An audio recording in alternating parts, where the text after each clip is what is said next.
Could you imagine if the rich got even richer? No, seriously, I'm talking about one of the most dominant pass rushers in the game coming to Philadelphia. Well, today we'll talk about a mock trade scenario proposed by an NFL analyst that would make the Eagles defense completely unfair. Also, Gardner-Johnson can't seem to let anything go anymore, and we'll hear some intriguing comments from some current members of the Eagles defense about Vic Fangio and the system. We'll get into all of it and more right here on A to Z Philly, but welcome into the show.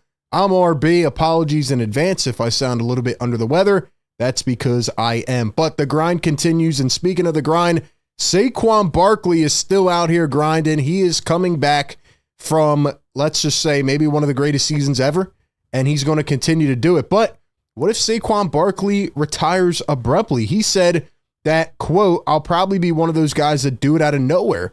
I'll probably just wake up one day, whether it's next year, 2 years, 4 years, and just be like, yeah, it's over." Shout out to Saquon. Look, if he brings back 4 Lombardis, I mean, I'm not going to be mad at that. Win us some championships and then ride off into the sunset. Shout out to Saquon Barkley. We appreciate him so much. Let's talk about the defense, man. Ron Jaworski was asked about the Eagles defense. Could they potentially take a step back this year? And he called Vic Fangio one of the best coaches in NFL history. He says, "To me, it's about who you didn't lose." How about Vic Fangio? Start right there. Vic's out there playing golf right now. Awesome guy. I've known him for 40 years. He's one of the best coaches in NFL history. The guy's always been successful as a defensive coordinator. He is top-notch. We were not talking about this defense last year in the preseason. That's a fact. That's a fact. Vic Fangio's system is very translatable, and it feels like whatever pieces you plug in are going to be successful. It feels like he has mastered the blueprint.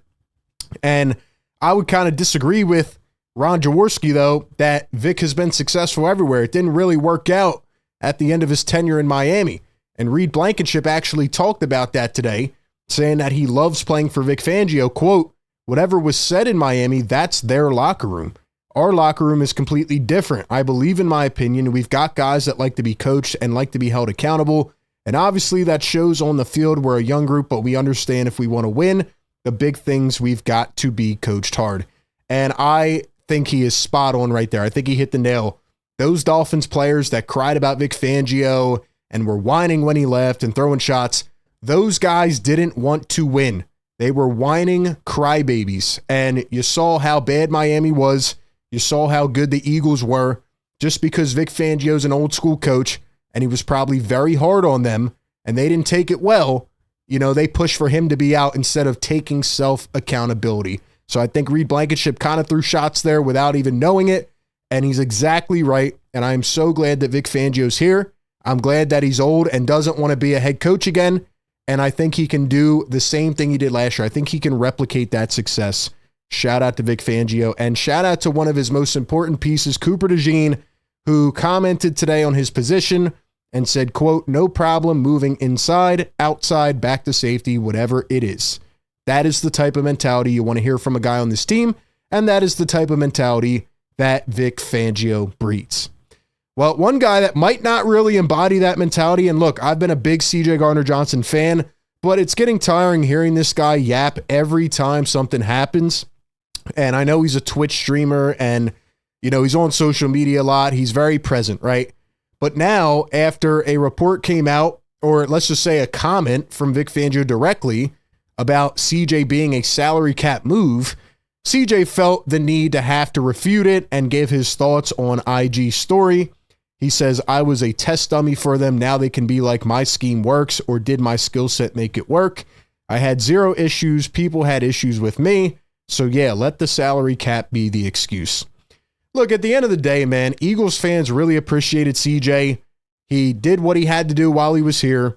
The Eagles could have kept him around for another year. They didn't want to probably have to go into next season with this whole negotiation ahead of them. So yeah, I do think partly it was a salary cap thing, but we also heard rumors that, look, his mentality, the way that he holds himself, his personality, isn't favorable to everyone. So maybe they did not want to set that precedent and they didn't want to move forward with that. Nobody is denying that CJ's a hell of a player. I think this team is going to really severely miss his impact. But you don't have to come out every single time and start complaining. We appreciate you for what you did. You have a new opportunity in Houston. go earn your money this year. Go do your thing. Speaking of not letting things go, Trey Hendrickson has not let things go with the Bengals. He wants to be paid like one of the most dominant pass rushers in the NFL. And that brings us to today. Around the NFL, and NFL.com put out a list of big-time blockbuster moves that they want to see happen for the rest of this offseason. And as you can see right here in the headline, number one is Trey Hendrickson to the Philadelphia Eagles. So, is there any possibility of this happening? Could it actually go through? And would it really make the Eagles the best team in the NFL? Well, for one, I think they're already the best team in the NFL. But would it make them completely on another planet unfair? Yeah, probably. Probably, which is why I don't think the NFL would even let this happen. But here's what was said on NFL.com from Mark Ross. He says, Trey Hendrickson to the Philadelphia Eagles. Eagles dominated the Chiefs in the Super Bowl, but they have questions on the front heading into 2025. The loss of Josh Sweat. Nolan Smith is coming off an injury. And the inherent need for guys like Moro Ojimo and Jalix Hunt to step up. GM Howie Roseman hit big on the trade for A.J. Brown. So trading for Hendrickson, who's in a contract standoff with the Bengals, could provide a similar effect on the defense. Plus, the Eagles just cleared up more cap space by dealing Bryce Huff. This would be a case of the rich getting richer. So, could Trey Hendrickson come to Philadelphia? Well, I'm not going to put it past Howie Roseman. And I remember we visited this convo a few months ago and everybody said, no, don't trade for this guy. You know, we don't want that. We want the young guys to develop. Look, I completely get that argument.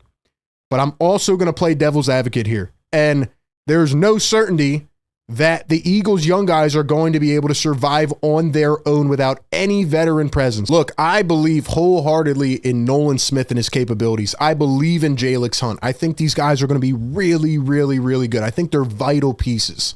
But you lose Brandon Graham, right? The veteran presence, one of the best Eagles ever. You lose Josh Sweat. You lose Milton Williams on that D-line. So I still think they're going to need some veteran help. We may get to week 4, 5, 6, whatever, and we're like, hey, they just need a little bump in terms of veteran presence. But right now, Trey Hendrickson is in a clear standoff with the Cincinnati Bengals. Here was another article put out on ESPN.com, and it said the latest on a Trey Hendrickson trade. He turns 31 in December, wants a long-term contract. He's set to earn $15.8 million this season and is an unrestricted free agent next year. The All-Pro Edge is the NFL's reigning sack leader with 17.5. Cincinnati doesn't have many proven pass rush options outside of him. They granted him permission to seek a trade back in March. So they said, look, you can go try to get a trade and do your thing. Nobody bid on it. So obviously the asking price for Hendrickson is going to have to come down. And Cincinnati may not want to continue to go through this. They may want a trade package that features a potential multi-year starter and 1 or 2 top 100 draft picks to help the Bengals better maximize the championship window with Joe Burrow. So if they get to a point where they don't feel like this is worth it anymore and they want to add more young pieces, they could definitely deal Trey Hendrickson. And I remember a lot of people saying this isn't worth it. Let's all be honest, right? When Myles Garrett was seemingly available, there was a little part of all of us that wanted Myles Garrett, his dominance, his one-on-one ability to just change games. There are guys in that elite tier that are game changers, and Trey Hendrickson is one of them. Now, do I think the Eagles should trade for Hendrickson, give up multiple picks, and then pay him $35 million a year? No, I don't think that's worth it. I don't think Howie Roseman would even get near that with a 10-foot pole because he has enough draft picks and he believes in his ability to hit on these young guys. But if he's weighing his options going into this season, right? And they didn't really address this position in the draft. They went and got Azeez Ojulari and Josh Uche. Those are, hope and pray they work out type of guys. I mean, I think it would be a very good trade. Maybe I'm in the minority here, but I think Trey Hendrickson would be absolutely unstoppable next to Jalen Carter. I mean, you think about both of their presences and what they do on a week-to-week basis, how much fear they instill in coordinators trying to game plan against them. You have Trey Hendrickson and Jalen Carter on that line. I didn't even name the rest of the guys on the front. I mean, the Eagles would be unstoppable. 4 out of the last 5 years, Trey Hendrickson has gone above 13 sacks. Let's keep in mind, the Bengals defense was not even that good last year. And this guy's out on an island eating every single game. He is dominant. He is an absolute force. I get why the Bengals don't want to pay him for the next 4 years for $40 million a year, right? He's not going to get a Myles Garrett contract, but if he wants to come somewhere where he can win, have a really good chance to show off his talents and hopefully get a bigger contract next year, maybe Philadelphia is the place. And for the people that say he's not a good fit, he's not a good scheme fit with Vic Fangio, he's going to be another Bryce Huff. Let's get it straight. Trey Hendrickson is not Bryce Huff. Bryce Huff had one breakout season as a former undrafted player and barely played 50% of the snaps. Trey Hendrickson has done this year over year over year. Let's say they have to give up multiple day 2 picks to go out and get Trey Hendrickson. Is it worth it to try to bring in a veteran, dominant talent who led the NFL in sacks last year? By the way, led it by 3.5 sacks and is an absolute force into this defense. I am not at all against this trade. I think it would make the Eagles absolutely unstoppable. I think Trey Hendrickson and Jalen Carter would be that duo. And while I don't think it'll actually happen because Trey Hendrickson wants a multi-year deal, I don't think Howie Roseman is willing or able to commit to that.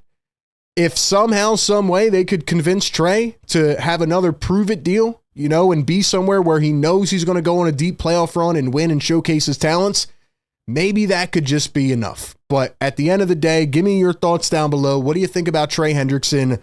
Would he be worth it as a trade target for the Eagles? Where would this put the Eagles defense? Give me your thoughts down below. Appreciate everybody for tapping in. As always, be sure to like, comment, and subscribe, and I'll catch you on the next one.